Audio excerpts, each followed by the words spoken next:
And welcome back. This, of course, is the #1 breakfast show right across the country. This is K24 This Morning. And for some people saying, man, I thought October would be over. A couple of more days to go, and we'll be done as far as that's concerned. Lots in store this morning. Karibu sana. Of course, we'll be jumping into the newspaper review in just a bit, but welcome aboard. My name is Jeff Mote. A very good morning to you. Another brand new week. Here we are. My name is Shiko Kaitani. Karibu sana.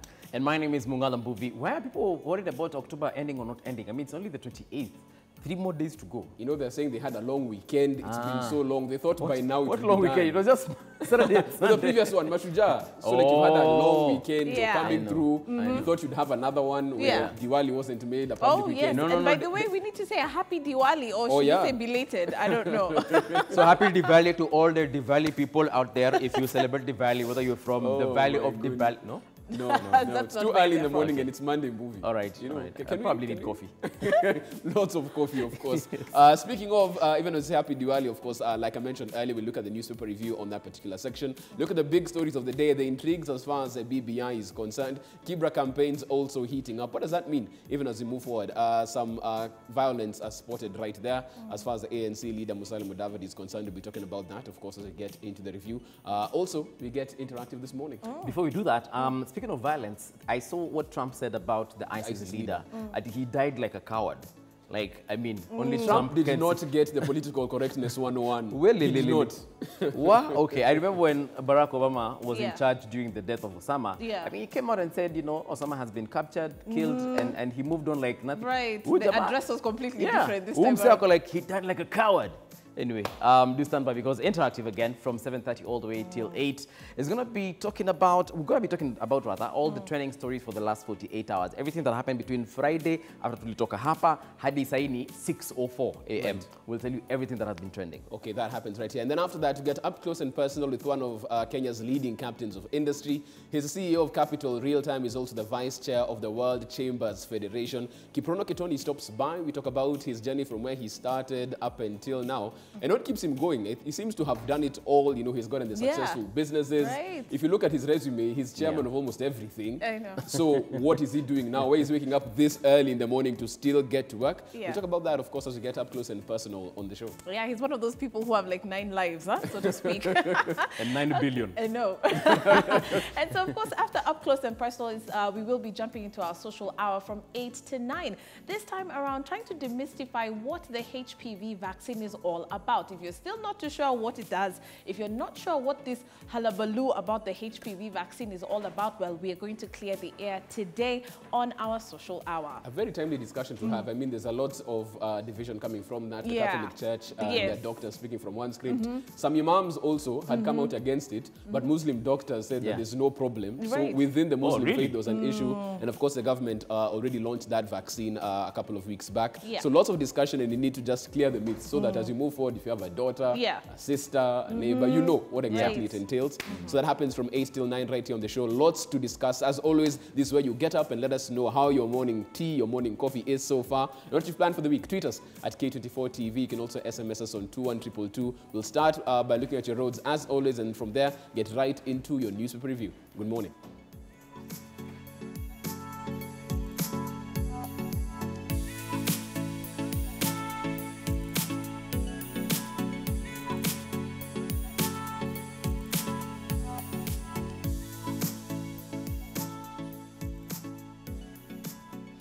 Okay, so we are going to give you a heads up about what your major roads are looking like at this time. This, of course, being a couple of minutes past 6 a.m. Not expecting much on the roads, but it's always good to monitor through our satellite feed. And of course, we cannot do this alone. We always appreciate your feedback. And of course, any of the information that can be coming through or could be coming through our social media platforms, let us know how things are looking on your side of town. And we'll be happy to actually give it a heads up on our traffic watch. Speaking about those major routes, today we actually kick things off from right here at the Kenyatta National Hospital roundabout and make our way through Gong Road and see what it's looking like for those of you who are coming through Karen or coming from Dagoretti Corner, and of course the areas of Jamhuri. Well, let's see how the roads are looking for you if you're hoping to head to the CBD. Here we are making our way past Coptic, backing things up all the way to Junction Mall. Here we are at Prestige. siege as would be expected. A little bit of traffic, and that's because, of course, we've got the lights at this intersection that cuts right through the new road leading to Kibera and the road leading to Yaya Center. But so far, so good. When you see the yellow or orange line, as you'd put it, that actually means that, yes, there is traffic, but it's moving, so nothing major to report. We do know that Gong Road is still currently under construction, but of course, the dual carriage is finally open. And of course, that is progress, if you ask me. Still need to be on the lookout for a number of diversions that are on Gong Road, but of course, nothing major to report except for you to just exercise, some caution as you make your way through Gong Road. And as you can see, it's green, meaning that the roads are absolutely clear at this particular time. Gong Road is actually notorious for just being back-to-back at around 7, 8 a.m. So this is a good time to start heading out. And as you can see, the red broken lines indicating that there is, of course, construction at this major roundabout, which is right outside Junction Mall. So please be on the lookout for that. And as you can see, right after the meteorological department, that's the road leading towards Karen, looking good so far. Let's cut through the dip, which is known as Kingara Road. For those of you who are familiar with this area, you know Kingara Road very well. And we make our way to the Gitanga Road junction. Okay, and this is because I want us to take a look at James Gishuru Road, another major route that has, of course, been one of our focus, or at least one of the areas that we focus on our traffic watch, and that's because it's a major link road between Gong Road and Waiyaki Way. So of course, lots of buildings and of course institutions along James Gishuru Road. So as would be expected, there's a lot of traffic in and out of Lavington. As you can see here is the shopping mall. You've got a number of schools along this particular route and smack on the road. So as would be expected, you can find traffic very early in the morning, and of course rush hour at around 3 to 5 p.m. as people try to make their way to school to actually pick up the kids. And so as you can see at this particular time, James Gishuru is actually looking good. And here is this windy road making its way all the way to Waiyaki Way. Here we are, by the way, at the Muthangari police station. You can see it on the map. And we've made our way to the junction of ABC Place and the Westlands Road link, the brand new road that actually heads to Kitisuru, Peponi, and of course Westlands. It has become an amazing alternative route for those of you who are actually heading to that side. But here we are. I'm actually surprised at this particular time. It's quite clear there's always a snarl up at this particular junction because you've got traffic coming up from James Gishuru and of course traffic coming down Waiyaki Way. So of course, as you can see, it's one of those points that you definitely need to be on the lookout for. But speaking about Waiyaki Way, we're going to back things up to at least Mountain View area, Kino area, just to see how things are looking. I've already made my way past the Kangemi Soko, and here we are at Mountain View, Fiongo, and of course, right past that, you can see is Kabete Police Station. Green indicating that the roads are absolutely clear. Waiyaki Way is another route, by the way, that's currently under construction. And we always say, by the way, you've got to be careful if you're coming down or cruising down this highway. And that's because you will find quite a number of major diversions, especially excavation points, as they continue to widen the road. So please be careful. We have had quite a number of reports coming in about accidents on Waiyaki Way, and that's because visibility is quite poor, especially in the early mornings. So please be careful as you come down Waiyaki Way. But that being said, it's actually good to go. There is Sodi, Sodom, Watu wa Waroko, how are you doing? Things are looking good. And here we are at Nairobi School, making our way past ABC. And here we are at Lions Place in St. Mark's area. And we're making our way down to the museum. Look at that. It's beautiful. Green all the way, meaning the roads are absolutely clear. And here we are at the museum overpass and making our way to Thika Road very, very quickly to just see what things are looking like. It's not too good for those of you who are coming down Thika Road because as you can see, the line actually moves from an orange to a red to a deep red, indicating that traffic is already bumper to bumper. And this right here is the Pangani flyover. So as would be expected, traffic coming down from Thika Road, traffic coming from Kiambu Road, all actually, you know, meeting up at this particular spot so that at least people divert on their way to Westlands, others down to CBD into Ngara. So you can expect, of course, a little bit of traffic there, but it does open up, so nothing major to report. Just a little bit of patience, and of course, you shall make your way. So let's pass Muthaiga and pass Utali and back things up a little bit. Oops, apologies for that. So we can actually see what things are looking like for those of you who are, of course, around Thika Road. And so very, very quickly, let me make my way back to Thika Road. Okay. And here we are. Okay, I'm going to take us through Jogoo Road very quickly. But as you can see, my little map has made its way to Outer Ring, but it's fine, no problem. It doesn't harm to actually look at Outer Ring. And so here we are, and let's make our way back to Thika Road. Here we are at Allsops, also another key area to actually take a look at. As you can see, there's always traffic at this particular spot. Not good news for those of you who are around the Ruaraka post office, because as you can see, it's red, and even moves into a deep red. So of course, after you pass Garden City, you do need to look out for that, or at least expect that. But so far from Roysambu, it's green, and of course when you get to Allsops, that's where you find a little bit of traffic, but right after that it does open up, and then you can expect it yet again around the Pangani flyover. And that's how Thika Road is looking this morning. My map seems to be misbehaving at this particular time, but not to worry. What we shall do is continue to monitor those major routes for you, and of course continue to be our eyes and our ears on the roads. Let us know how things are looking on your side of town, and if you can, even send us a tweet pic. We'll be happy to actually put that up on our traffic watch. Jeff Mote is ready to take us through the newspaper review.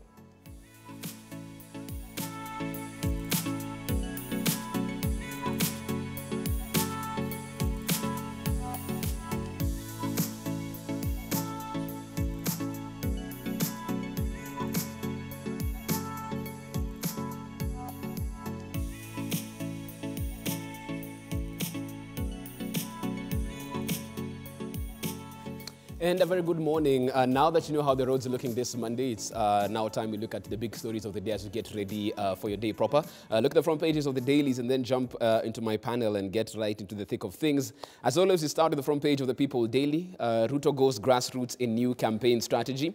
DP changes tack, spends more time in rural areas meeting ordinary citizens. That's the story they're talking about right there, the forays the DP is making as far as his political career is concerned. That makes the front page of the PD. But also in international news, ISIS leader died like a coward, says Trump.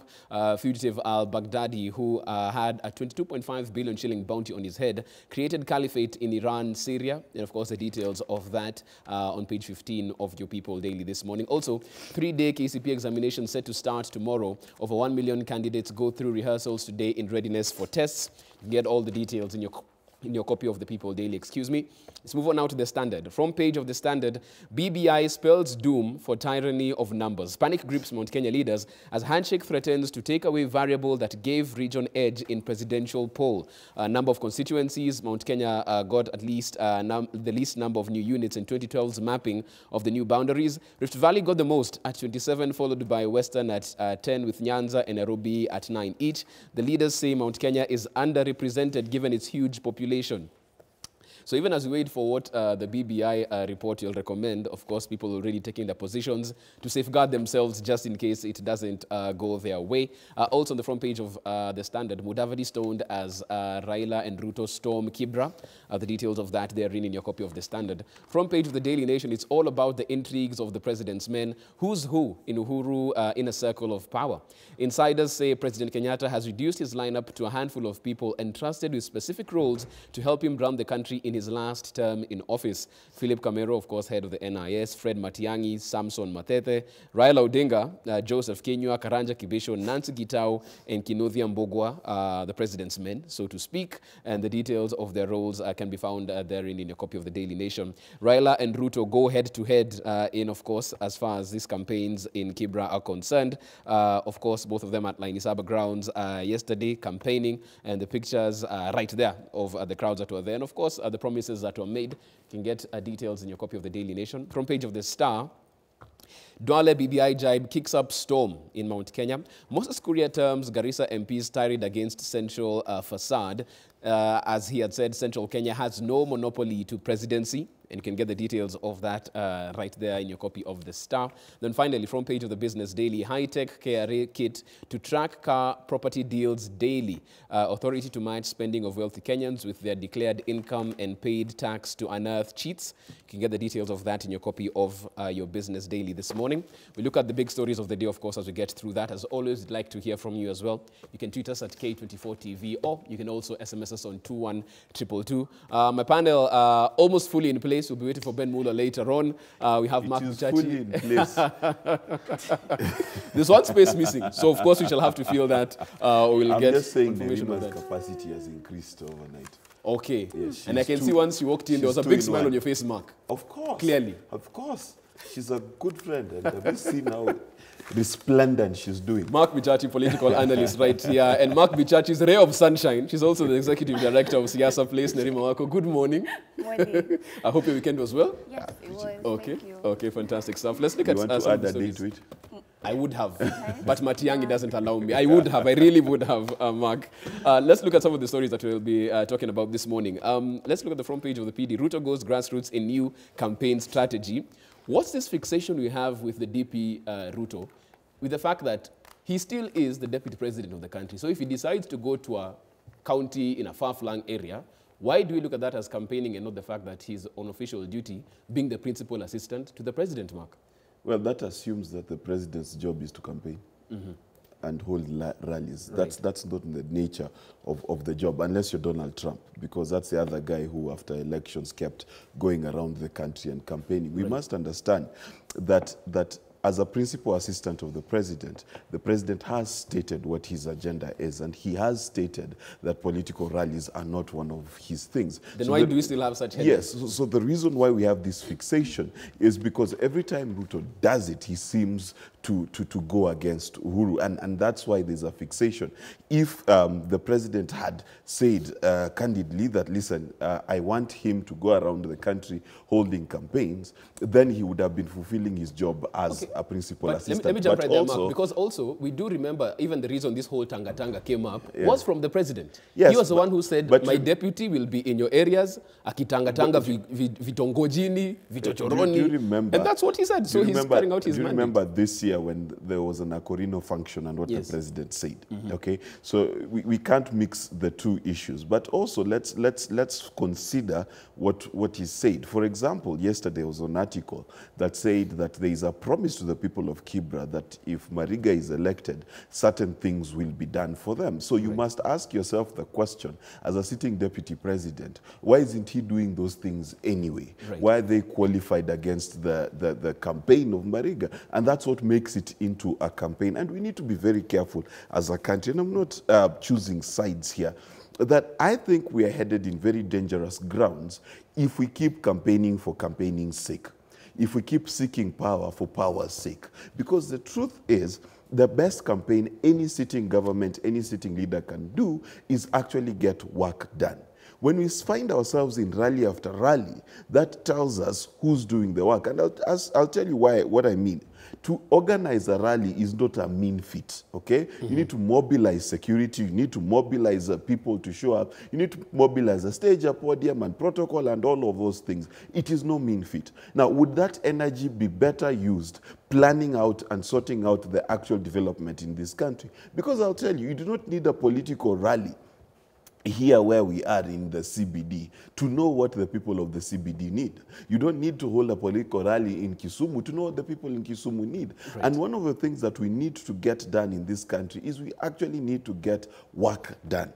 And I'm telling Kenyans for free, the more campaign rallies we are doing, the less work we are doing, because the more we are focusing on 2022 as though it's the be-all and end-all of everything. If you ask most Kenyans whether 2022 as a September, they'll tell you no, because August is the only time that matters. We've decided that there is no 2020, there's no 2021, and therefore we are merging all our expectations into this one particular date, and that's quite dangerous. Nerima, let me have you come in on this as well, because we're looking at a point where it almost seems like this country, when you look at the headlines, if DP Ruto isn't there, and he said it himself, he's not on a headline, the paper isn't selling, the paper isn't moving. Is he unfairly targeted? Do you feel like too much attention being put on this one individual? Well, he is our deputy president, and he would receive a lot of attention. Sometimes the headlines do seem to be... Probably even more than his boss in terms of attention. This is true, it's true, but he's also more active. There was a moment where we were wondering whether our president was in the country or not, where he just went mute.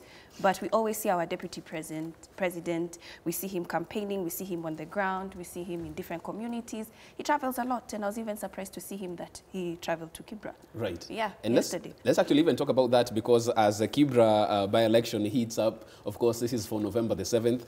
We spoke about the fact that we are coming off the backdrop of, a handshake that was supposed to bring unity between everybody as we get into this. But looking at the first by-election coming after that, and clearly it seems like that unity and that handshake was for two individuals, as they usually saying nowadays, kwa ground vitu ni different.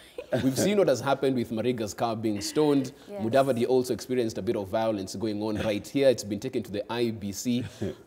What is going on as far as this handshake is concerned? And of course, the little experiment that we have with Kibra versus the handshake. But that's not the first by-election. There have been two others. Yeah, one in Nyanza and the other one here in Nairobi. So it's not quite accurate to say it's just been one by-election. But those are the ones they did agree. Yeah. Wasn't it? Yes. By the time they went to there was an agreement, but they knew who was going to be vying. But there was a celebration within Jubilee when Sumra was beaten. And there was a celebration within Jubilee when David won in Nyanza. But this is the first one. They're actually going head to head. No, I'm trying to tell you something, and I beg you listen. You see, the handshake created Jubilee A and B. So it depends on which Jubilee. Because the Jubilee for Rachel Shebesh says something very different about the Kibra by-election. Right. And the Jubilee, went into the back door. And the Jubilee for Maina Kamanda says something very different from the Jubilee of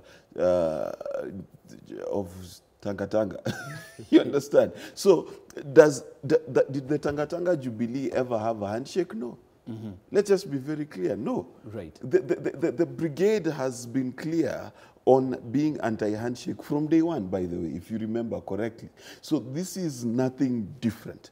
If you engage Jubilee A, you will get different results, and if you engage Jubilee B, you will get very different results. And that's what Kenya must be alive to.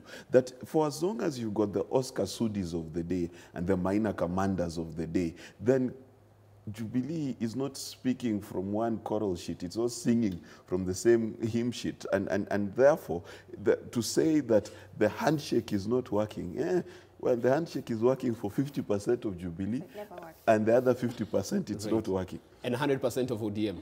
Oh, yes. It's working. Yeah. So it's that working 100% for ODM. 100%. In fact, let me tell you, if you were to ask an ODM guy about the handshake and about the president's Big Four agenda, they are on point, by the way. You know, it's almost as if ODM did not campaign against the president. But if you ask Jubilee B, that's where the conundrum is. And as you can see, Jubilee and Jubilee B factions, even as we go into Kibra, we have a situation where Maina Kamanda is supporting an opposing candidate. Nothing has been done in terms of bringing him back to the party to have him toe the party line. We look at the handshake and we look at this particular by-election where they've decided to forward candidates. Will it really hold once we move forward and the report comes out? Because they're supposed to be speaking essentially from one, voice as a party, but it doesn't look like this will happen. For the report to even work, political goodwill needs to be there, but first of all, there needs to be some form of unity. Without it, it will not work at all. And I think that's why there's even a delay. And quite frankly, there's no way that they can release that report during this moment right now. Because we are so focused, like when we look at our newspapers, the people daily showing the two different pictures side by side, and we see the large masses of people. So at the moment, quite frankly, Kibra, we're not sure which way it's going to fall. A lot of people are assuming, but we also need to recognize the door-to-door campaigns that they're doing. This is a strategy that they have emphasized. We've hardly seen them in television interviews. In fact, there are none. When we talk about Mariga or Walo sitting down together and saying, this is what my policies are. We have not seen that. And they're saying... Some of them, I'm told, can't have an interview, but continue. Because they cannot conversate. Yes, apparently. That is sad and scary. A leader might need to communicate at one point. You know? No. You know, let me tell you, there are people who run for a job whose job description is to talk, and they can't talk. Before we go into our first break right now, I want to ask one question, because we're looking at a picture where we have Raila Odinga right there, campaigning, and we have Deputy President William Ruto as well, former PM, saying that if you won't do it for Imran, vote for me. As they go to the polls, and however this goes, are we looking at the fact that this actually will show the type of popularity these two leaders have, and not even the actual candidate on the ballot on that particular day? Is it between Raila Odinga and Ruto when it comes to Kibra? Sadly, that's the way they're framing it, because even when you look what the quote says, Raila Odinga says, I am here to tell Luyas that we have fronted Imran. And so we're talking about the blocks, the very thing that BBI is supposed to be curing, that they are leading. Here we are perpetuating it. Right. And it's worrying because now we're looking at individuals, and then we're trying to have tribes following a particular individual, not necessarily talking about what we're going to be able to bring to Kibra, because frankly, the Prime Minister has been involved in Kibra for decades. Right. And so can he say anything new that he's going to bring into the community? And we also know before a Member of Parliament, Ken Okoth, passed away, we understand how difficult it was for him to even remain in Kibra. Right. And even considering that initially he was almost debating whether he'll be able to run within the ODM ticket because of Prime Minister's daughter. And so we can see that there's a lot of individualism. And sadly, the leaders who are supposed to be going against that are the ones who are pushing that very agenda. And me being a Luya, it even makes me wonder, why would I think to vote for somebody because of my tribe? Right. Because of my tribe. And of course, that's what Raila Odinga is appealing to right there. 30 seconds mark as you get into this particular break. However this goes as the polls happen, whoever who wins, what happens with the loser? Because you have a situation where once Raila has come and put his all right there, if this doesn't go his way, if his candidate doesn't get this, in terms of influence, what does that mean for him moving forward after this particular by-election? The influence of William Ruto and Raila Odinga will not move an inch after Kibra. Regardless of how this goes? Regardless of how this goes, because of the core support that they have, and that's not going to move. And because this core support is antagonistic to each other, then the stronger the other one gets, the more vociferous and passionate the other side gets. So it's not going to change the support base. It will, however, perhaps influence how we think of who's going to be stronger moving into 2022. That's what's going to be probably change. Okay, we're going to take a short break at that particular point. Of course, we want to hear what you have to say as far as this story is concerned. Tweet us at K24TV. You can also SMS us on 21222. We're back with more, of course, tomorrow. KCPE kicks off national exams on that particular one. Let's talk about that after the break. This is K24 This Morning.